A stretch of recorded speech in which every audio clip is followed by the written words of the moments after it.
one of you to the DTVL Startup Week organized by Downtown Venture Labs Foundation, the technology business incubation of Assam Downtown University. DTVL Startup Week is being organized as part of the implementation of the TIDE scheme supported by the Ministry of Electronics and Information Technology, Government of India through METI Startup Hub. This initiative aims to support, nurture, and strengthen the startup ecosystem in Northeast India by providing hands-on support, essential skills, and networking opportunities for emerging startups with special focus on the ICT-driven innovative startups. This week's long initiative will feature a series of workshops and learning sessions from 4th to 7th of November, focusing on market research, idea validation, branding and advertising, design thinking and product discovery, creating investor pitch deck and the art of pitching, etc. Entrepreneurs with critical insights and skills on various aspects of building a startup. This week would culminate in an Investor Startup Connect on 8th of November, followed by Northeast India Ecosystem Enablers Meet in the evening, providing a platform for networking and collaboration among startup investors and other ecosystems. Now, I would like to request Professor Dr. Sunanda Borwa, sir, the Director of the Directorate of Innovation, Startup and Acceleration and the CEO in charge of Downtown Venture Labs to deliver the welcome address.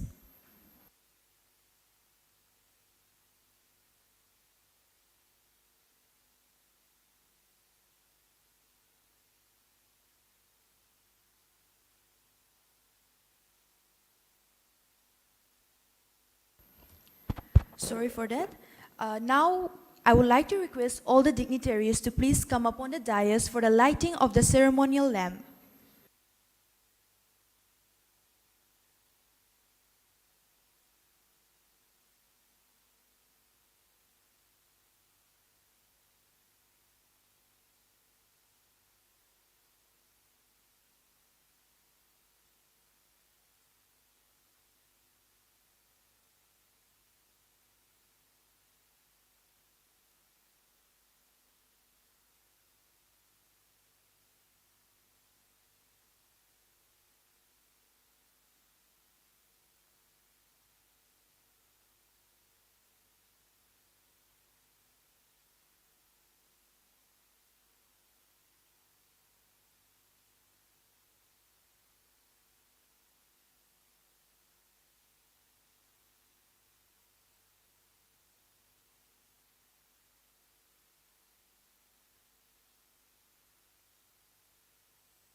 What we DC line? You can confirm policy 4145. Thank you. Honorable Vice Chancellor, sir, our speaker for today, Mr. Vishal Pandey, other dignitaries, startups, dear students, a warm Good morning from my side, and welcome to the inaugural program of the DTVL Startup Week. So we had been planning this event for quite some time. We had been discussing with the startups that are incubated with us so that we get to know what exactly are the needs for the current startups who are here, our students also, our management students also. So accordingly, we planned out the series of workshops with the topics that will be interesting and also very helpful for all of you. So starting from today, we have lined up a series of 4 workshops from Monday to Thursday.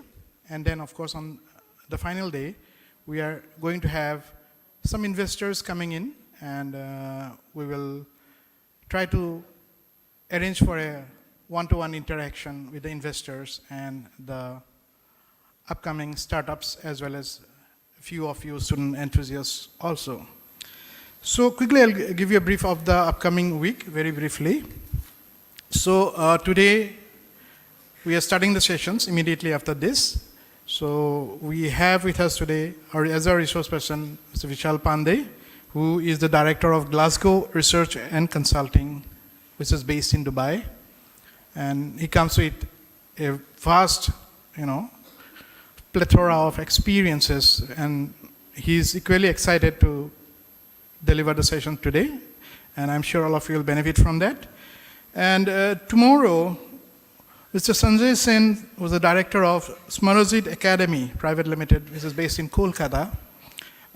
He is coming to conduct a workshop on idea validation. Again, a very, very experienced professional, and we look forward to welcoming him tomorrow.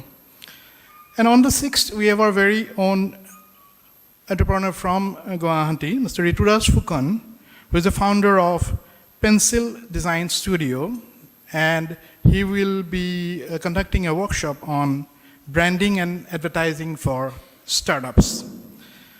And on the 7th, we will be having Ms. Jahnavi Reddy Dorigalla, who is the co-founder of New Boo and New Kind. Okay? And along with her will be Raja Singh Bhurji, who is the CEO of the Step Up Ventures. I'm sure many of you already met Raja because he has been working with us for some time now, and we actually have a MOU with his company, the company which is called the Step Up Ventures, right? So Raja will be here for a few days to guide you through and provide you with support as you require.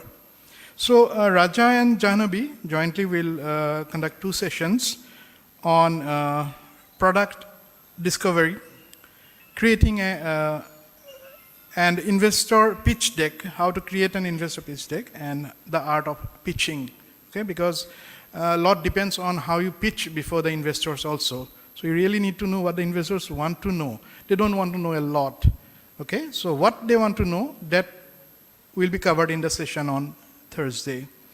And on the final day, with the investors, we have sent invitation to many, but as you know, all are so busy that they are still confirming. The confirmations are ongoing, and 3 of them have already confirmed. We have Sumit Datta from Unwind Ventures, then Deepak Agarwal from Venture Catalyst, and Visita Rakesh from Pinch Capital. So these 3 have already confirmed, but we are expecting confirmation from another 2 or 3. So we look forward to the final day for the investors to come over. So once again, I welcome you all. So I'll keep it very short, but hopefully this 1 week that we are planning, the Downtown Venture Lab Startup Week, will be very, very exciting, fruitful, and will cover up most of the questions that you have and the skills that you need to get your startup, well, we can always dream, to the level of unicorns. Okay? So once again, I welcome our speaker for today, Vishal, and thank you, everyone.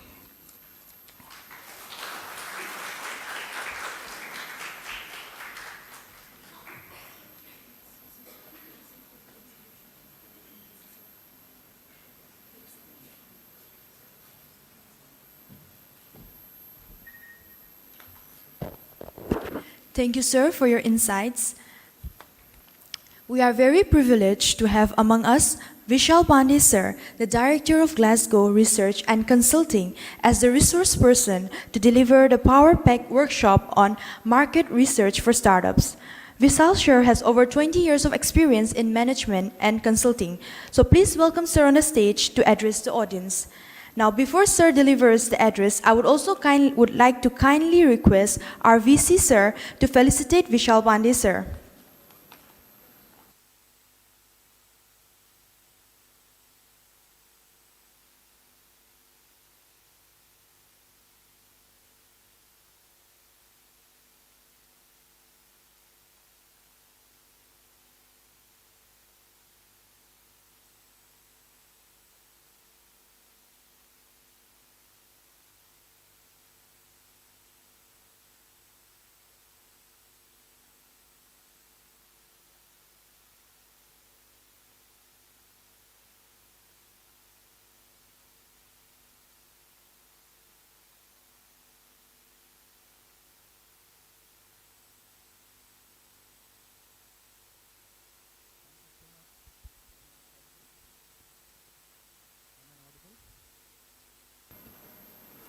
Thank you so much. I'm really humbled and honored to be here.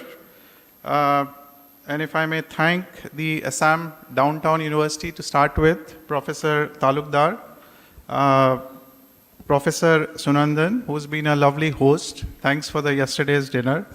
And of course, Pranjal, who has been my point of contact, and where we did a lot of brainstorming on what I should present today.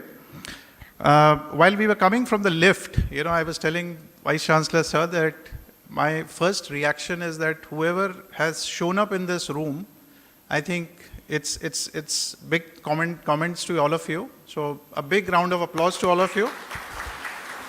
Because I believe in life, the first thing you do is to show up, right? Yes? Please raise your hands if it is a strong yes. So it's not about what we're going to learn. It's not about failure. It's not about success, but it's all about learning. The same thing I was sharing the same with Pranjal and Professor Sunandan yesterday, that why I came here, right? Because I want to learn something. We learn from each other, right? Every day we need to come from a mindset that every day is a new way. We are entering into a new world, which is going to be, which your generation is going to, we are already facing disruption in whatever we do, right? So I run a research and consultancy business. One of the disruptors, I would call it disruptor. I think it will add a lot of value for what we do, is AI, right? So I'm sure this is a world you are pretty much familiar with. And so that is the world we are entering into. So my only last word is to, keep your eyes open with your surrounding, read a lot, embrace a lot, right? I think you have some great set of teachers here. There's a lot of information which is available online, and I think AI will make the learning even faster and better. And of course, not to also to say that spend less time on social media. It doesn't add value. I come across students who say, I aspire. I think I would urge you not to aspire to be a social media influencer. Yes, if you happen to do a business, should you do a business, and to find your customer, you need to be in Instagram. Of course, you have to be in Instagram. But the last thing you should be doing in today's age, in the time where you should be embracing a lot of learning, is to spend a lot of time in, rather play an outdoor sport, right? Spend time, play a fun game, build camaraderie amongst each of yourselves, right? Do I know enough about my other co-students? I'm sure a lot of you have newly joined the university, right? So I think those are the thoughts I would leave you behind. And we're going to have a fairly interesting session. I've already met two very interesting entrepreneurs, students who escorted me, one from the airport. Thank you for that. And I think I learned a lot. In fact, I'm currently doing my PhD, and interestingly, one of the students who I met, he's doing a cloud kitchen, and my PhD topic is also around cloud kitchen. So we learn, right, from each other. So that's the larger message. What I'm going to will be quite interactive. What I would not want is a one-way monologue, right? So please ask questions. Please raise your hand. If I'm too fast, please raise your hand. So we're going to cover, of course, as you go in your academic journey, you're going to learn a lot about academic theories. You're going to learn about how various models are made. But what I'm going to cover will be pretty high level as to, from an industry standpoint, if you're looking at starting a business, right? How do you ideate, right? What are the basic parameters you need to look at? And these are no rocket science actually, right? It's demand, supply, market, macroeconomics, geopolitics. It's a culmination of things to arrive at an answer that is there a demand, right? What should be the pricing? What should be the positioning? Who is my customer? Where will I find my customer? What is my acquisition cost, right? So these are the questions which you will naturally, is my business a B2B business? Am I doing something which is direct to the consumer, right? So each of these business types will have their own nuances, will have their own nitty-gritties, which is what we see in our day-to-day life, right? I mean, you look at a brand like Maggi, right, from Nestle, or a Parle-G. I mean, even if you just Google the journey of, how the Maggi sachet has been constantly reduced in terms of, grams. Simple answer. The brand knows that the customer, the price point the customer is willing to pay, that is not moving, right? So what you do is reduce the quantity. No rocket science, right? So those are the kind of ideas we're going to be dwelling into. No rocket science. We'll keep it very basic, very elementary. So the first half will be around a bit of market research.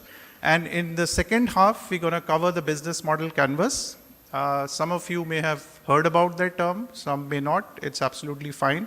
And what I've also proposed is maybe we will bring a few startups here as a panel discussion, and we will then put the business model canvas in the screen, and we will go by each point.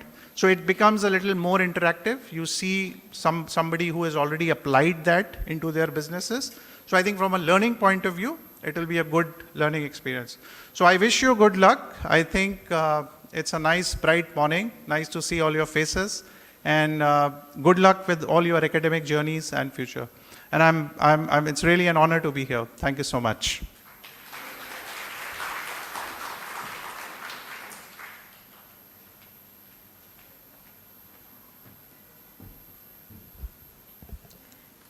Thank you, sir. I believe your words will inspire and is also greatly appreciated by our students. Now, I would like to call upon the stage our Honorable Vice Chancellor, Sir, of Samdongcheon University to please share some of his thoughts.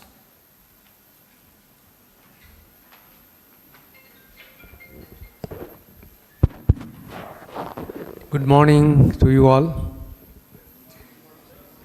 At the outset, let me welcome Mr. Vishal Pandey. I was about to say Dr. Vishal Pandey.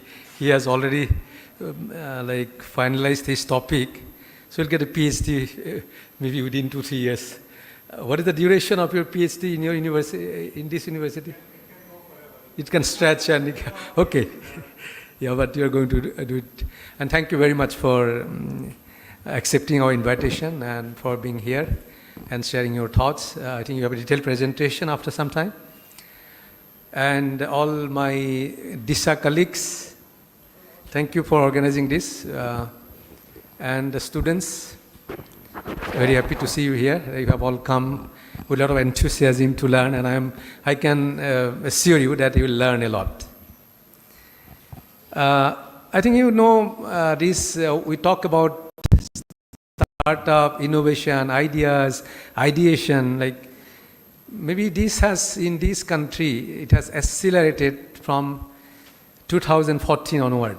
Actually, BJP government tried to very aggressively put this business thing, like our resource, convert it to technology, sell it, and make our country rich, make our country's economy rich, right? or maybe our Prime Minister comes from a state, Gujarat, right? So that state is very front runner, very advanced in business. So maybe that could also be a reason, you never know. But whatever it is, we need to get large number of stakeholders, maybe students, maybe technocrats, to involve in converting the resource of the country. I would say very relevant northeastern region has huge amount of resource, particularly bioresource. How we can make product out of it in a very simple way, and how we can sell them, how we can earn money and make the economy or economic state or condition of this region rich. I'll not take much time, but let me give you one example. When we were student, we didn't know what this startup means. The students involving in startup, marketing products, those are like, what we are taught is you have to be good in study, you have to be an engineer or a doctor or a IAS officer or maybe a CS officer. This is what we were groomed from childhood. So our only thing we wanted to do is study hard and become either a doctor or engineer, a professor. But these have changed now because in the country we do not have enough job. The job that we have are already saturated. You talk about the state of Assam, we may have 50 or 60 lakhs of youth having education but have no job. And job that we have in different offices, government sector, private sectors even, industries, whatever industry, we have very limited number of industry in the Northeast. They're all saturated. So where these 40, 50 lakhs graduates, they go? So what is said that we have enough resource and each one of them can become, rather than job seekers, they can become job givers. Now I come to my small story. I come from a place about 80 kilometers from here, Tihu, many of you may know, towards Bongaigaon, Calcutta, and I go by train. There is a person whose name is Ghanshyam Medhi. 20 years ago, he is, I think, class 8 pass. He is from a village which is about 2 kilometers away from my village. My village is just near the railway station. He started a journey with 56 rupees. What his journey was? He will collect some local fruits. In Assamese, I do not know the English name, Omora, Silika, then your Amloki, gooseberry, or like, tumi jana na heribilak English name, Omora English name ki? So these local fruits, what he'll do, he'll collect. Because if you look at, even you go to close by villages here. Now this is a time when I said Omora, it's a fruit, little bit sour, but it has a lot of medicinal value. It purifies your livers, like intestines, a lot of medicinal property. But we go to these villages, you'll find it is just falling on the ground. Nobody is there to take them, like even jackfruits in this part of the country. So it's wasted because abundant production during season, like jackfruit will be June, July, jackfruits ripe, and there's not many takers. Like it just get wasted. It falls and get wasted. Now this fellow, he collected some of these. It was very easy. Cleaned them and dried them, made into powder. And he started selling them because he knows that these has medicinal property. And this fellow today, in a gap of 20 years, he earns, his annual turnover is 6 crores rupees, maybe more. Okay, he has also said, like I'm talking about business, initial years, first 2-3 years, because gradually his business started expanding, people liked his product, simple, he'll dry it and put them in plastic packets, small packets, started selling. So gradually his market expanded, so he had to take some employees. So these employees were from the neighborhood, don't need much education, they only have to go to poor places, forest, collect these fruits. And what happened, like this 5-6% he engaged initially, like they started collecting and drying. Like third year or fourth year, what happened? He had difficulty in finding people. This 4-5% he engaged. After 6-7 months, they leave. Why they leave? They start their own business. They also collect, because very simple. You collect material, dry down and sell. Then he started that my market now. That's a real story he was narrating. In fact, I was going to write about him. But he had an edge over others because he knew certain tricks which he will not tell them. Some steps he'll do himself, like mixing some small quantity of salt, maybe mixing some pepper. So he started adding values. So in fact, this is what business is, right? So, but if you ask today, he will not know that he's a startup. He's just a company. He's a businessman. He's just, a thought came to him. He started working on it and he has become successful. But if you have to know in details, he also had many frustrating moments. Though I have said it in a way, it looks very simple, but he had failures initially, but he never gave up. Like the failure is like it was difficult for him to get people to trust, because they come, they pick up the techniques and they go and they also start their own business. They were a challenge. So this startup game, it's an independent thing. You do not have much support. Though there are financial supports are coming, there are different agencies, finance support comes, but even then, it is those who want to venture into this, it is the inner strength. If you are into a government job, why we want government job? It's so secured. Quite often I say in government jobs are like a certificate where it is written, we take you to serve society with a guarantee that you don't have to worry, you will stay with us until your retirement. But business is not like that. All the time you have to be thinking, it is very competitive, right? So this startup, company opening, these and government job, there's huge amount of difference. He's going to tell you all about it. But just I will finish giving you 2 examples.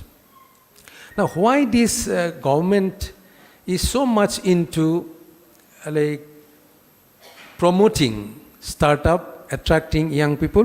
One way is to they cannot give a lot of jobs, so make many entrepreneurs so that they create jobs. That one purpose. The other purpose is, if you talk about Northeast, you have so much of resource, I'm telling it repeatedly, that it has not been explored. Okay?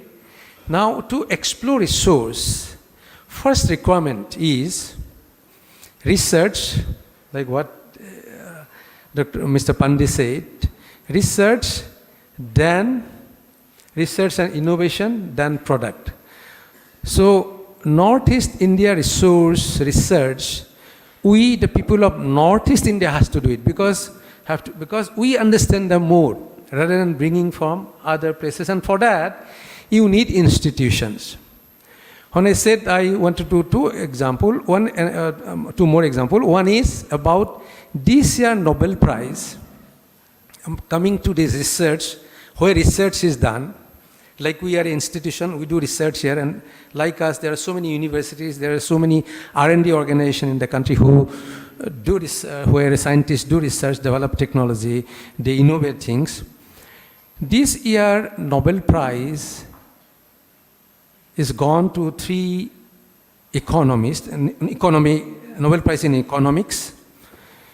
The main one, he come from Turkey, he came to UK, Oxford or Cambridge, he had his master degree, not master degree, PhD. He finished PhD in 2 years.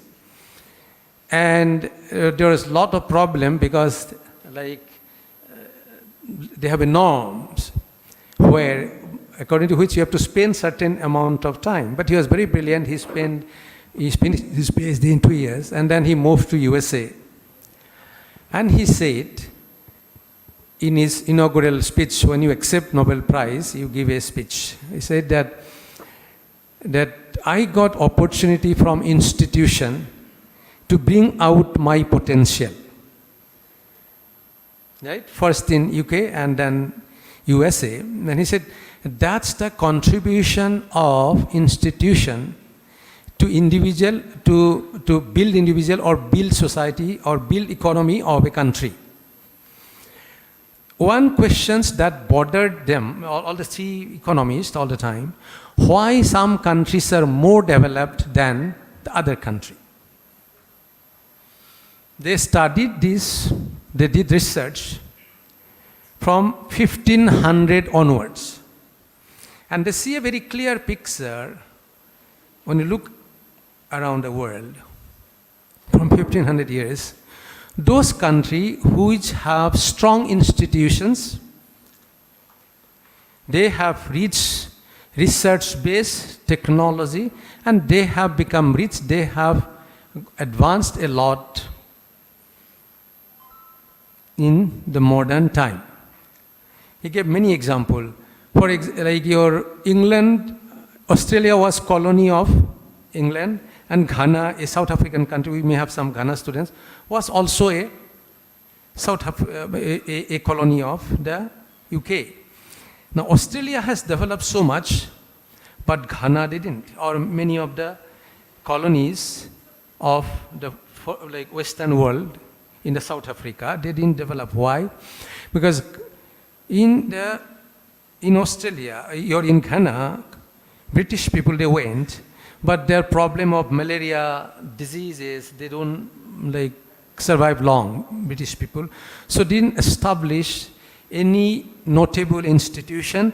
They only extracted resource from these countries. Whereas in Australia, they build institutions. So they connect this development from different perspective. Now showing, even India, the same thing. British extracted our resource. They never, the Tata, Ratan Tata, he challenged, it was not Ratan Tata, Jamset Tata. He saw that the cotton will go from this country, like the cotton puff, like, and the cloth will be made. You spend so much of money sending this raw material and also bringing the final product, cloth, and sell it here.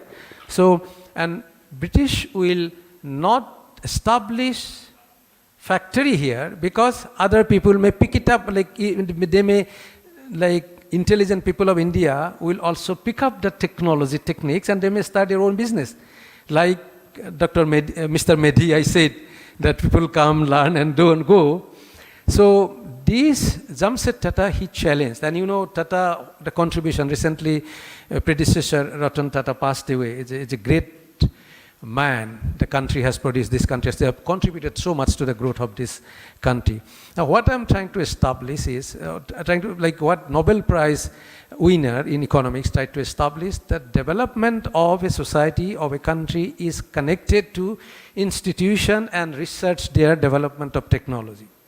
Now, startup means we say that you incubate your technology and then it matures and you sell it, like you'll give a lot of tricks on marketing aspect. The first thing you need is the idea, innovation, research and products. Unless this happens, so in an institution, why I'm telling this to you, in an institution like EDTU or any other institution, research or innovation also has to be, so you have to keep this also in mind. Some of you who are trying to build up startup, you are trying to be a company startup, but you also have opportunity to think of developing idea. Now, coming to idea, one example, and that is last Diwali, the cracker bursting has been like last year it was a little bit low intensity. You know, we burst crackers, you know India, we do that Diwali. So, have you noticed, because for young generation, there are two purposes of telling this. On that day, on the street, you must not have seen dogs. Dogs were taking shelter, the stray dogs, the street dogs, they're taking shelter somewhere to reduce this.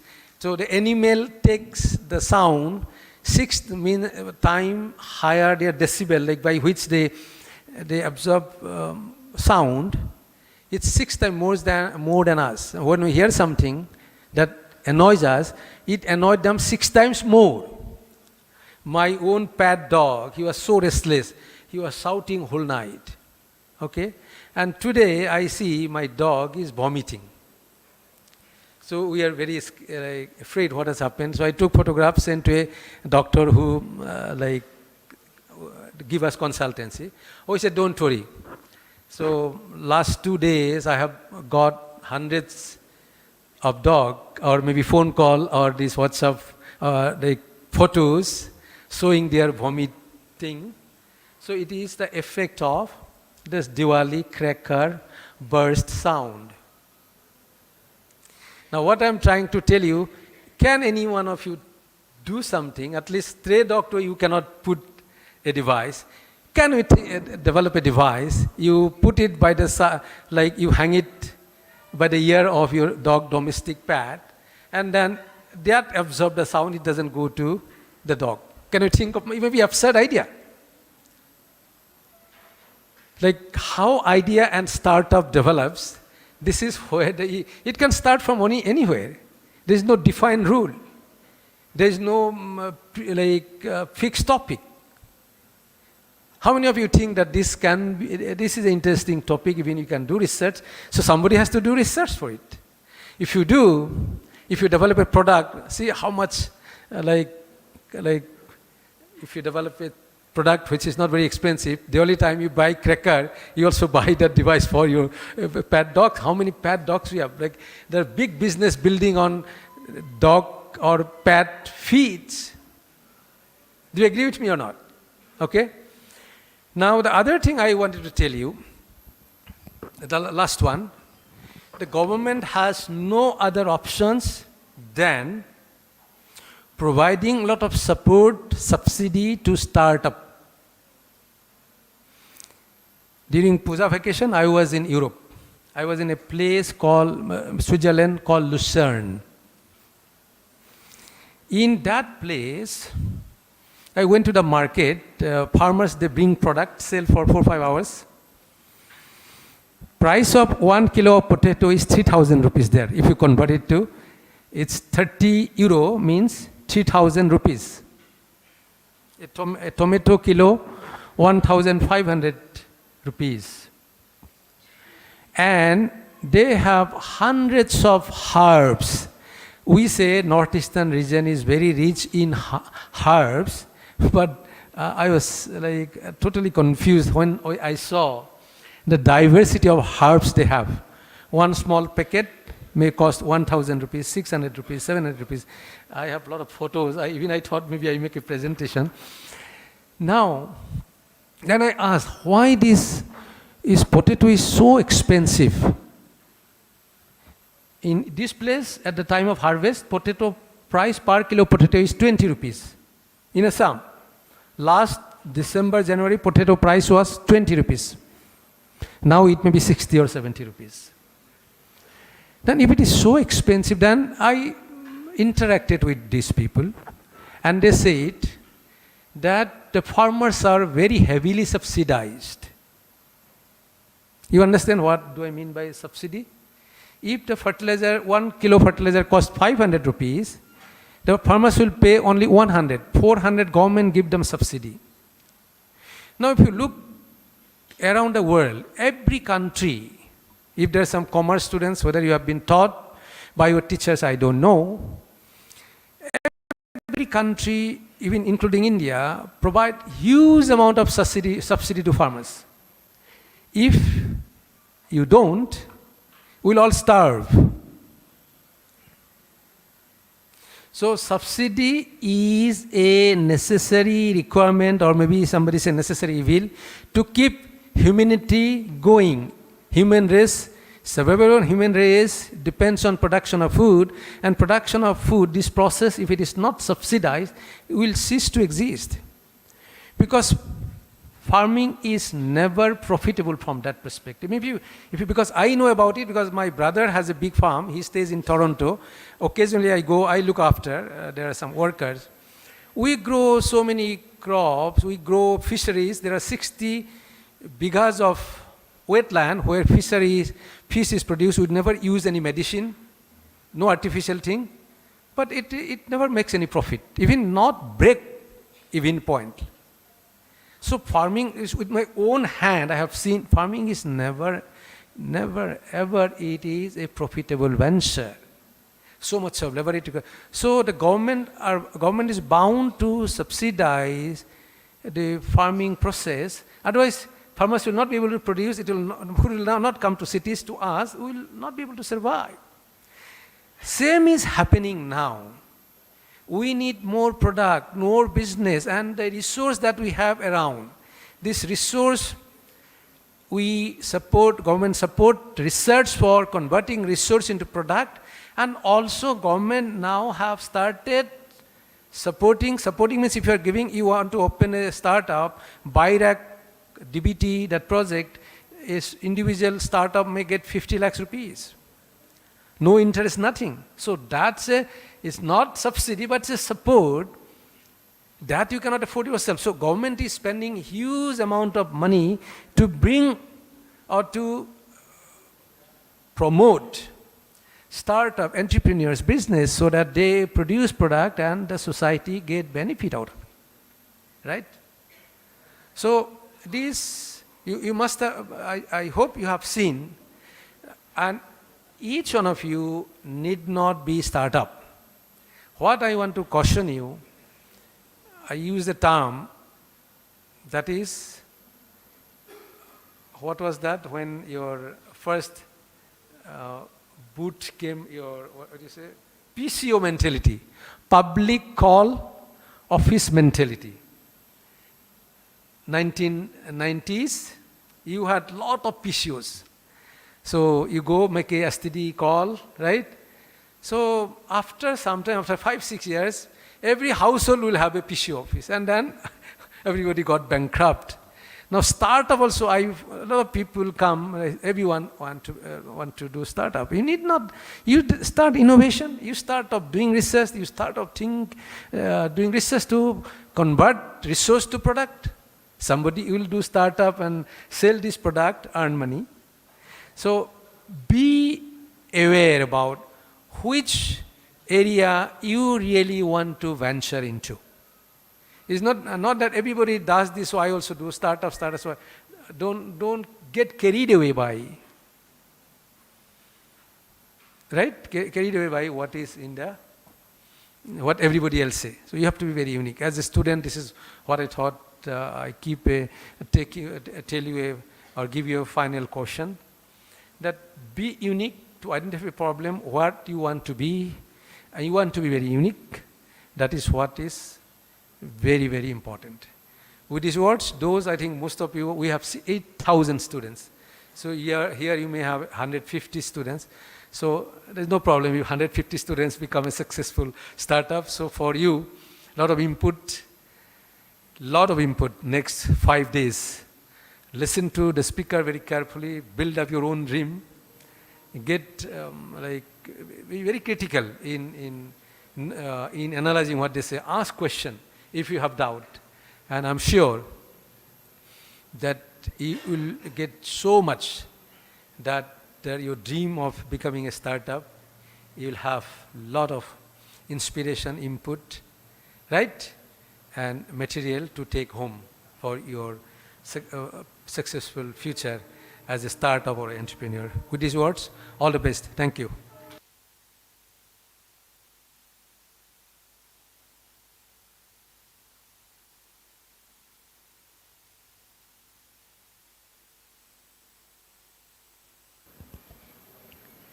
Thank you, sir, for your informative and inspirational words. Now, with the inaugural program coming to an end, we have the closing address and vote of thanks, which will be presented by Pranjal Kumar Sarma Sir, Associate Director, Entrepreneurship and Incubation, Assam Dongjon University.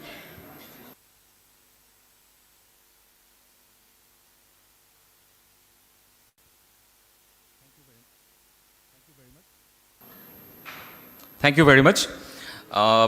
Very good morning to each and everyone present here. Honorable Vice Chancellor Sir, respected Vishal Pandey ji, and all other respected deans and directors from different faculty of studies and directorates at the university. So as already our director sir has already mentioned that this program, this week-long event is being organized as part of the Technology Innovations and Development of Entrepreneurs program under Ministry of Electronics and IT, Government of India. So this scheme is being implemented by 51 other incubators across India to support ICT-driven innovations and startup.